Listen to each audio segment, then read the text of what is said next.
Hello दोस्त, आपके प्यारा प्यारा यूट्यूब चैनल सुबह क्लास में आने के लिए आप लोग को हम तारीफ से स्वागत करते हैं। उम्मीद करता हूँ कि आप लोग बहुत ही अच्छे होंगे। आप लोग अपनी पढ़ाई लिखाई बहुत ही अच्छे तरह से कर रहे होंगे, क्योंकि एग्ज़ाम बहुत ही करीब आ चुका है। पढ़ाई लिखाई बहुत ही ज़रूरी है। तो आज की क्लास में हम जो बात करेंगे, जो आपको मैथ के एग्ज़ाम को लेकर जो आपका क्वेश्चन, हम मैथ के एग्ज़ाम में जो क्वेश्चन आने का संभावना है, वो परीक्षा वाला सवाल में आपको बताएंगे कि कैसा सवाल एग्जाम में आएगा। हो सकता है कि हम आपको क्वेश्चन गेस कर रहे हैं, आ भी नहीं सकता है और आ भी सकता है। तो वो टेंशन आप लोग मुक्त रहिएगा, ऐसा सवाल आपको आएगा। और एक ठो ऐसा सवाल अभी यहाँ कर सकते हैं, तो हाँ हो सकता है कि मान मेरा चेंज करके दे दिया, वैसा ही सवाल तो आप बना सकते हैं ना।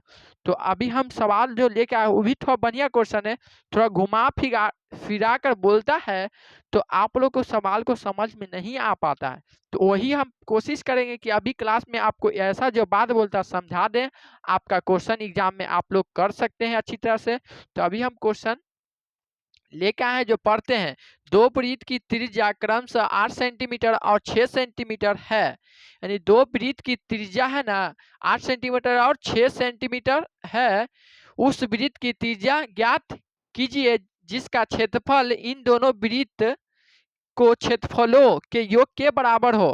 यानी कहना क्या चाहता है कि बोला दो वृत्त की त्रिज्या क्रमशः 8 सेंटीमीटर और 6 सेंटीमीटर, इतना तो हम समझ गए कि वृत्त की त्रिज्या दिया, ठीक है। और उसके बाद बोला उस वृत्त की त्रिज्या ज्ञात कीजिए। ठीक है, ज्ञात कर देंगे हम त्रिज्या, यही ना आपका ज्ञात करना, त्रिज्या ज्ञात कीजिए। आगे और क्या बोलता है, जिसका क्षेत्रफल, यानी कहने का मतलब इसका फंसाया यही बात कि इसका ये 8 सेंटीमीटर और 6 सेंटीमीटर है ना, ये दोनों का त्रिज्या से क्षेत्रफल ज्ञात करना है। और क्षेत्रफल निकाल करके इन दोनों वृत्त के क्षेत्रफल के योगफल के बराबर है। यानी दोनों वृत्त का निकालिएगा क्षेत्रफल, निकाल के दोनों को योगफल के बराबर में जोड़ दीजिएगा। तो जोड़ने के बाद उसका एक क्या मिलेगा, एक बड़ा वाला क्षेत्रफल मिल जाएगा ना वृत्त का। यानी कहने का मतलब ऐसे समझिए, दो वृत्त की त्रिज्या, तो हम मान लेते कि मेरा पहला वृत्त है, पहला वृत्त है, अभी समझाना चाह रहे हैं आप लोग को अच्छी तरह से। पहला वृत्त है जिसका त्रिज्या 8 सेंटीमीटर, और ये मेरा पास दूसरा वृत्त है, यानी दूसरा वृत्त है, इसका त्रिज्या क्या दिया है, इसका त्रिज्या 6 सेंटीमीटर है, ठीक है। और एक वृत्त का त्रिज्या ज्ञात करना, ठीक है। तो वह वृत्त मेरा मान लेते कि इतना वो है, इसका त्रिज्या नहीं पता है, समझिए बात को। तो क्षेत्रफल, जिसकी त्रिज्या का क्षेत्रफल, यानी जो इन दोनों का जो त्रिज्या दिया ना, क्षेत्रफल निकालिएगा, ठीक है। क्षेत्रफल निकाल के योगफल के बराबर है, यानी इन दोनों क्षेत्रफल निकालिएगा तो इन दोनों को जोड़ दीजिएगा।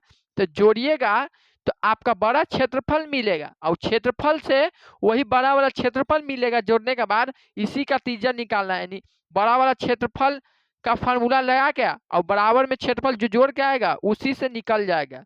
तो आप लोग थोड़ा समझे, इन दोनों का क्षेत्रफल निकालिएगा, जोड़िएगा, और जोड़ने के बाद बड़ा वाला वृत्त का क्षेत्रफल बराबर, इन दोनों को एरिया को जोड़ दीजिएगा, और जोड़ने के बाद यहाँ लिखिएगा, और इसके बाद इसका फार्मूला लिखिएगा और इसको हल कीजिएगा। आपका आर का मान पता चल जाएगा एकदम, कोई हालत में आपको 100% गारंटी ठोक के वैसे कीजिएगा तो बन जाएगा। इसका निकालने का एक और तरीका है, आपको शॉर्ट भी बता देंगे तो समझ में आ जाएगा, लेकिन आपको ऐसे नहीं करना है, बिल्कुल समझ में आ जाएगा। आप पहले वैसा सीखिए जो आपको समझ में आया, और बाद में अपने आप दिमाग स्ट्राइक करेगा तो आप शॉर्ट बना सकते हैं। चलिए हम अभी आपको क्वेश्चन हम ऐसा बना के दिखाते कैसे बनेगा। अभी तो हम आपको समझा है, और समझा के वैसे कहें तो बनता है कि नहीं बनता है वो आप देखिएगा ना अभी, तो आप लोग को भी समझ में कि वो ऐसे बनता है सवाल, बिल्कुल। तो लिखिएगा आप कि हल या सॉल्व, आप लिखिएगा कि दिया गया है, क्या दिया गया है कि दिया गया है कि हमको पहला वृत्त का त्रिज्या दिया गया, पहला वृत्त का त्रिज्या, इसको हम R1 कह देते हैं दोस्त। इसका 8 सेंटीमीटर पहला वृत्त है, और इसका क्रमशः बोला ना, पहला दो वृत्त की त्रिज्या था, हम 8 सेंटीमीटर और 6 सेंटीमीटर, तो दूसरा मान लेंगे इसको। तो इसको बोलेंगे दूसरा वृत्त का त्रिज्या, एकदम भाषा में लिखिए ना दोस्त, आपको एग्जाम में बना के आइएगा, इसे नहीं लिख के आइएगा तो आपको नंबर कोई काट देगा। उसको एग्जामिनर आपका ये सब देख ही के कहेगा कि नहीं बच्चा समझदार है जरूर। आप जैसे बता रहे हैं वैसे लिख के आइए ना। ठीक है, हम लिख लिए पहला वृत्त का त्रिज्या और दूसरा वृत्त का त्रिज्या, ठीक है। और उसका क्षेत्रफल निकालना ना है जी, क्षेत्रफल निकालेंगे तो ना जोड़ेंगे। तो आप लिखिएगा चूंकि पहला वृत्त का क्षेत्रफल, पहला वृत्त का क्षेत्रफल, क्षेत्रफल को इंग्लिश में एरिया कहते हैं, एरिया को ए मान लेंगे, ठीक है। A1 कर लीजिएगा, ठीक है। फार्मूला क्या होता है, पाई आर स्क्वायर ना होता है क्षेत्रफल का। पाई का मान नहीं पता है, आर का मान पता है। पहला वृत्त लिए हैं तो पहला आर लेंगे, तो आर का मान क्या हो जाएगा 8, 8 का अब स्क्वायर हो गया। तो 8 का स्क्वायर कितना होता है 64, 64 पाई। ये हमको क्या मिला है, पहला वृत्त का क्षेत्रफल का मान पता चला कि हमको इतना पता चला। अब दूसरा वृत्त का क्षेत्रफल निकालेंगे ऐसा ही। तो लिखिएगा चूंकि दूसरा वृत्त का क्षेत्रफल, इसको शॉर्ट में लिख देते हैं, एरिया को 2 मान लेते हैं, इसको 2 कर देते हैं। अब पाई आर स्क्वायर इसका क्षेत्रफल का फार्मूला, पाई का मान नहीं पता है, आर का मान पता कि 6 है, 6 का स्क्वायर कर देंगे तो 36 पाई आ गया हमको दूसरा वृत्त का क्षेत्रफल। तो अब इसको क्या बोला है, क्षेत्रफल इन दिनों जो दोनों वृत्त का निकाले क्षेत्रफल के योगफल के बराबर है। तो योगफल इन दोनों को जोड़ दीजिए, और जोड़िएगा तो बड़का जो इसका जो एगो पहला वृत्त है ये अभी दूसरा वृत्त है, तो इन दोनों मनवा जो आए ना इन दोनों को जोड़िएगा तो एक बड़ा वृत्त बनता है, और वही बड़ा वृत्त का त्रिज्या निकालना, कहने का मतलब यही बोला। तो अब हम क्या करेंगे कि लिखेंगे कि बड़ा वाला वृत्त का क्षेत्रफल, क्योंकि हम लोग को क्षेत्रफल अभी हमको क्षेत्रफल ही ना निकाल रहे हैं, क्षेत्रफल का प्रयोग करके ही आर का मान निकलेगा।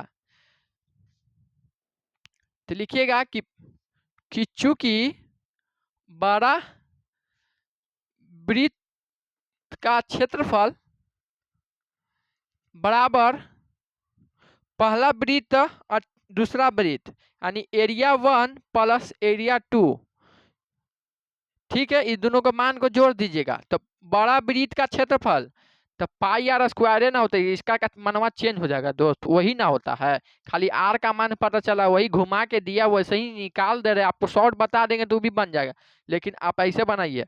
एरिया का पहला दूसरा का एरिया जोड़ दीजिए तो कितना है 64 पाई प्लस 36 पाई। लगता है कि 64 और 36 हम लोग पढ़े हैं, लगता है कि 100 होता है, तो 100 पाई हो गया। पढ़वे किए हैं आप लोग, हम भी पढ़े हैं कि 64 को और 36 को जोड़ते हैं तो 100 होगा।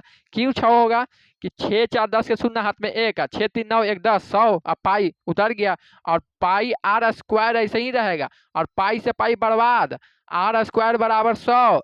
आर को हम लोग क्या करेंगे ना कि इधर आर खाली लिखेंगे, इधर स्क्वायर नहीं लिखे तो इधर चल जाएगा रूट में, स्क्वायर के ने रूट में बना दिया। और 100 का स्क्वायर करेंगे तो हम लोग को पता है कि सर वर्गमूल न करे हैं, तो इसको 100 को 2 मरते में तोड़ देंगे, 10 गुना 10, तो वर्गमूल में 2 मिलता है तो 10 बाहर है, तो वही आर का मान हम लोग गो जो हम लोग का त्रिज्या पता चल जाता है क्या कि 10 सेंटीमीटर है। तो लिखिएगा कि अतः बड़ा वृत्त का त्रिज्या बराबर 10 सेंटीमीटर। आंसर। उम्मीद करता हूँ कि आप लोग को बिल्कुल समझ में आया होगा, नहीं समझ में आएगा तो फिर से आपको समझाते हैं। कहने का था कि दो वृत्त की त्रिज्या, तो हम मान लें कि पहला वृत्त है मेरा दूसरा वृत्त है, तो पहला वृत्त 8 हो गया, दूसरा वृत्त का त्रिज्या 6 हो गया, 6 हो गया, 6 हो गया। और उस वृत्त की त्रिज्या ज्ञात के, यानी एगो बड़का वृत्त हम बनाते हैं, इसी का त्रिज्या ज्ञात करना है। तो इन दोनों के क्षेत्रफल के योग के बराबर है, तो इसका क्षेत्रफल जोड़ दीजिएगा तो बड़ा वाला क्षेत्रफल मिलेगी, बड़ा वृत्त का क्षेत्रफल मिलेगा, और उसी का प्रयोग करके निकाल दिए, यानी बड़ा वृत्त का क्षेत्रफल इन दोनों को जोड़ दिए हैं, और क्षेत्रफल का फार्मूला इसी से लगा के निकाल दिए 10 सेंटीमीटर बड़का वृत्त का त्रिज्या। उम्मीद करते हो समझ में आ गया होगा, तो आपको अच्छा लगा होगा वीडियो, यानी क्वेश्चन समझ में अच्छा आ रहा है। तो अच्छा लगा दोस्त में बिल्कुल वीडियो को शेयर कीजिएगा।